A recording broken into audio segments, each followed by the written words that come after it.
বলছেন যে I was there hanging around in Pakistan border line. What does that মিন?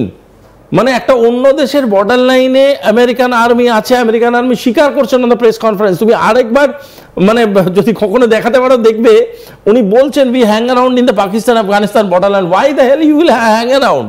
তুমি কেন থাকবে ভাই? তোমার কি দরকার আছে অন্য দেশের? মানে বোঝো একটা জিনিস, একটা তৃতীয় শক্তি যার আফগানিস্তানের মধ্যেও কিছু নেই, পাকিস্তানের মধ্যেও কিছু নেই, তাহলে তুমি আফগানিস্তান পাকিস্তান বর্ডার লাইনে কি করতে হ্যাং অ্যারাউন্ড করছো? What is that you are doing? তাহলে তুমি নিজেই স্বীকার করছো যে একটা অন্য দেশের বর্ডার লাইনে আমরা যাই, কি পারপাসে যাও? Who has invited you? Afghanistan বলেছে যে আমাদের বর্ডার লাইনের প্রবলেম আমেরিকা মেটাও, নাকি পাকিস্তান বলেছে? Show me a single document, show me a single space যেখানে পাকিস্তান দাঁড়িয়ে এই কথাটা বলেছে যে আমেরিকা আমার বর্ডার লাইনে যা প্রবলেম আপনারা কালকে থেকে মেটাবেন। বলেনি তো। তাহলে তারা কি করতে যায়? তার মানে ইট প্রুভস যে ইন্টেনশনালি তারা একটা দেশের মাটিতে ঢোকে এবং ইন্টেনশনালি তারা একটা দেশের মাটিতে স্থায়ীভাবে থাকে। এটা কিন্তু ভারতের পেছনে ছক কষার কারণটা কি? Not for sale. ওই যে প্রথমেই বললাম বিক্রয় নেই, আমার সিদ্ধারার বিক্রয় নেই, আমার সিদ্ধারাকে তাই জন্য কেনা যায় না, তার জন্য ভারত ইজ এ প্রবলেম।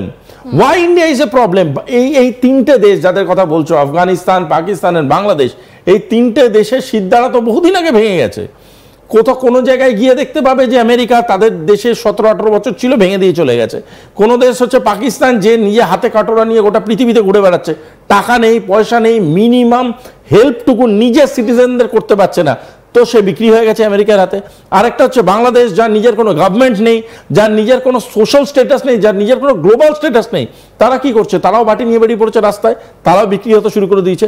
তাদের elected prime minister Sheikh Hasina যে জিনিসগুলো করতে বারণ করে দিয়েছিল, বারবার করে না বলেছিল আমেরিকাকে, বিভিন্ন প্রেসিডেন্টকে না করে দিয়েছিল, সেই জিনিসটা প্রথমে এসে ইউনিস বিক্রি করে দিয়ে চলে গেল।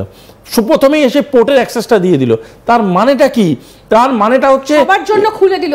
এই দেশগুলো বিক্রি হয়, ভারতবর্ষের সাথে তুমি টাই আপে আসতে পারো, ভারতবর্ষের সাথে অ্যালাইনমেন্টে আসা যায়, ভারতবর্ষের সাথে নন এগ্রিমেন্টে থাকতে পারো, কিন্তু you cannot buy India, you cannot buy a single inch of India.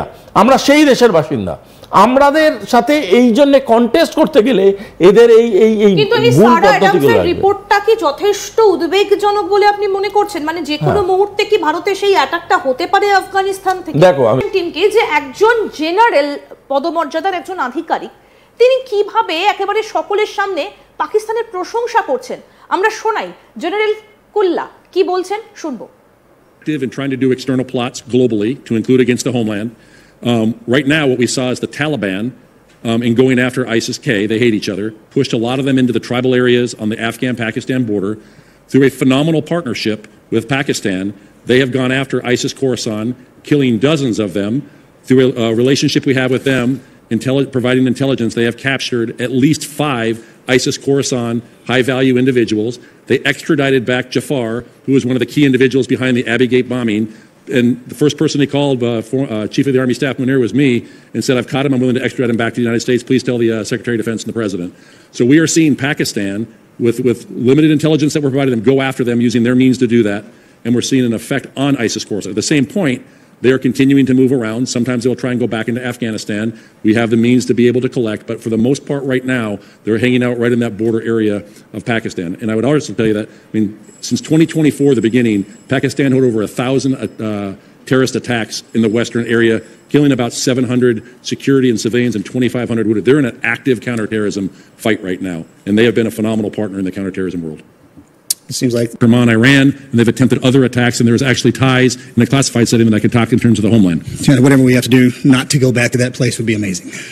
That's why we need to, if I could. Yes, please.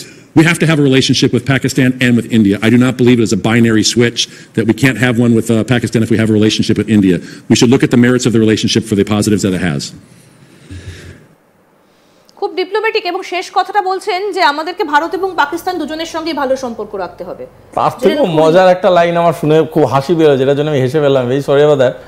উনি, যদি আমি খুব ভুল না বলে থাকি, উনি উনার বক্তব্যের মধ্যে বলছেন যে I was there hanging around in Pakistan border line. What does that mean? মানে একটা অন্য দেশের বর্ডার লাইনে আমেরিকান আর্মি আছে, আমেরিকান আর্মি স্বীকার করছেন না প্রেস কনফারেন্স। তুমি আরেকবার মানে যদি কখনো দেখাতে পারো দেখবে উনি বলছেন we hang around in the Pakistan Afghanistan border line. Why the hell you will hang around? তুমি কেন থাকবে ভাই? তোমার কি দরকার আছে অন্য দেশের? মানে বোঝো একটা জিনিস, একটা তৃতীয় শক্তি যার আফগানিস্তানের মধ্যেও কিছু নেই, পাকিস্তানের মধ্যেও কিছু নেই, তাহলে তুমি আফগানিস্তান পাকিস্তান বর্ডার লাইনে কি করতে হ্যাং অ্যারাউন্ড করছো? What is that you are doing?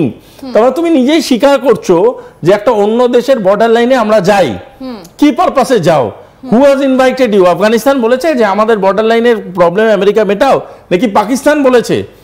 Show me a single document, show me a single space যেখানে পাকিস্তান দাঁড়িয়ে এই কথাটা বলেছে যে আমেরিকা আমার বর্ডার লাইনে যা প্রবলেম আপনারা কালকে থেকে মেটাবেন।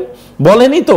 তাহলে তারা কি করতে যায়? তার মানে ইট প্রুভস যে ইন্টেনশনালি তারা একটা দেশের মাটিতে ঢোকে এবং ইন্টেনশনালি তারা একটা দেশের মাটিতে স্থায়ীভাবে থাকে। এটা কিন্তু ভারতের পেছনে ছক কষার কারণটা কি? Not for sale. ওই যে প্রথমেই বললাম বিক্রয় নেই, আমার সিদ্ধারার বিক্রয় নেই, আমার সিদ্ধারাকে তাই জন্য কেনা যায় না, তার জন্য Bharat is a problem. Why India is a problem? এই তিনটে দেশ যাদের কথা বলছো, আফগানিস্তান, পাকিস্তান আর বাংলাদেশ, এই তিনটে দেশের সিদ্ধারা তো বহুদিন আগে ভেঙে গেছে। কোথাও কোনো জায়গায় গিয়ে দেখতে পাবে যে আমেরিকা তাদের দেশে 17-18 বছর ছিল, ভেঙে দিয়ে চলে গেছে। কোনো দেশ হচ্ছে পাকিস্তান যে নিজে হাতে কাটোরা নিয়ে গোটা পৃথিবীতে ঘুরে বেড়াচ্ছে, টাকা নেই, পয়সা নেই, মিনিমাম হেল্পটুকু নিজের সিটিজেনদের করতে পারছে না, তো সে বিক্রি হয়ে গেছে আমেরিকার হাতে। আরেকটা হচ্ছে বাংলাদেশ, যার নিজের কোনো গভর্নমেন্ট নেই, যার নিজের কোনো সোশ্যাল স্ট্যাটাস নেই, যার নিজের কোনো গ্লোবাল স্ট্যাটাস নেই। তারা কি করছে? তারাও বাটি নিয়ে বেরিয়ে পড়েছে রাস্তায়, তারাও বিক্রি হতে শুরু করে দিয়েছে। তাদের elected prime minister Sheikh Hasina যে জিনিসগুলো করতে বারণ করে দিয়েছিল, বারবার করে না বলেছিল আমেরিকাকে, বিভিন্ন প্রেসিডেন্টকে না করে দিয়েছিল, সেই জিনিসটা প্রথমে এসে ইউনিস বিক্রি করে দিয়ে চলে গেল। প্রথমেই এসে পোর্টের অ্যাক্সেসটা দিয়ে দিল। তার মানেটা কি? তার মানেটা হচ্ছে সবার জন্য খুলে দিল। এই দেশগুলো বিক্রি হয়। ভারতবর্ষের সাথে তুমি টাই আপে আসতে পারো, ভারতবর্ষের সাথে অ্যালাইনমেন্টে আসা যায়, ভারতবর্ষের সাথে নন এগ্রিমেন্টে থাকতে পারো, কিন্তু you cannot buy India, you cannot buy a single inch of India.